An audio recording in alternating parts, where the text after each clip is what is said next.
Thank you. Keith Van Hennigan.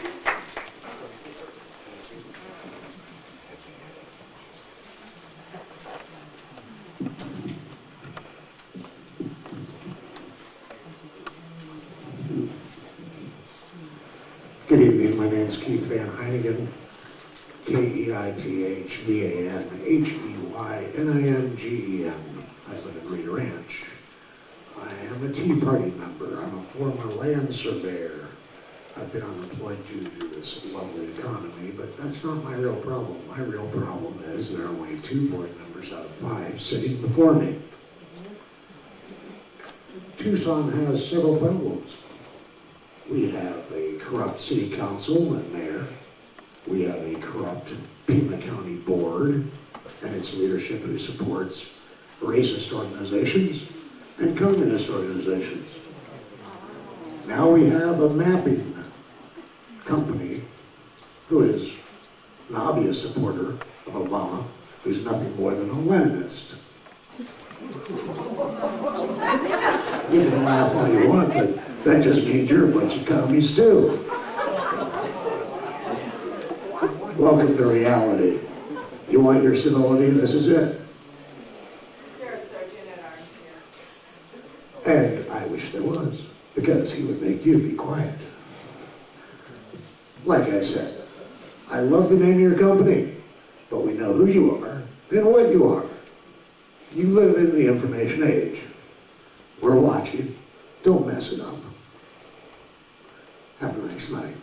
Try and do better than our locals.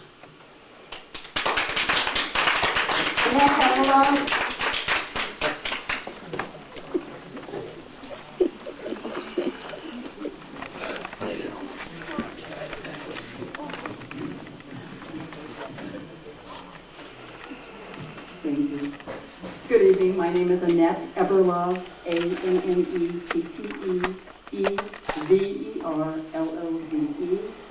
I am here as a member and representative of the Planned Parenthood Advocates of Arizona Board of Directors. On behalf of that board, I extend our sincere gratitude to this board for the commendable voluntary public service that you are doing. Let me begin by telling you who we are.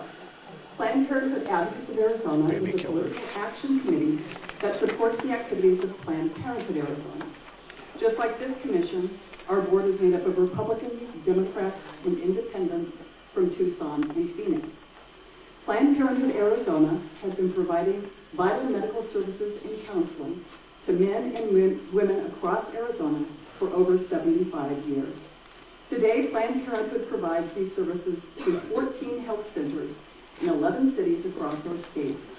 Here in Arizona, over 80% of the more than 50,000 patients that we serve annually receive preventative health care, including life-saving cancer screening, STD testing and treatment, as well as birth control.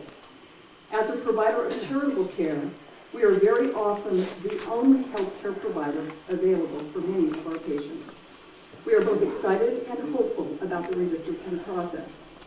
As a healthcare provider that regularly participates in the legislative process, very often not of our choosing, we have witnessed firsthand the deterioration of civic dialogue in our state's legislative process. I think we saw a little bit of that here. There is almost no bipartisanship to speak of on either side of the aisle. Legislation is heard in stacked committee hearings with a near complete disregard for both the facts and the right of interested parties and citizens to be heard. Typically, the results are often predetermined. To us, at least part of the problem stems from Arizona's lack of competitive legislative districts, once again on both sides of the aisle. As a result of this lack of competition, legislative races are too often decided in the primaries.